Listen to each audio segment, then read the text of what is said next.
Əhli əzanın bəsidir, səs nəğəmdir, səsidir.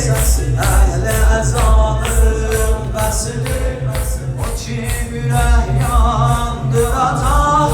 Haşmehdinin nuhəsidir, Haşmehdinin. Səni ziba yaradan da mənə eşq olsun söz. Səni ziba yaradan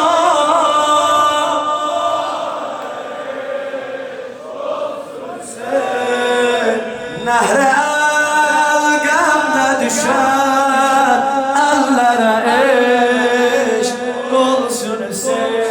Sənə mən ağlamasam ölməmsin.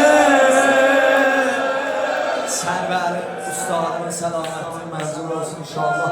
Sadiyan sal sayəsi başınızın üstündən üstədan olsun. Nəfəsindən aşiqan əlbir bizlər sizlər inşallah bəhrəmənd olaq. Özünün xanımlar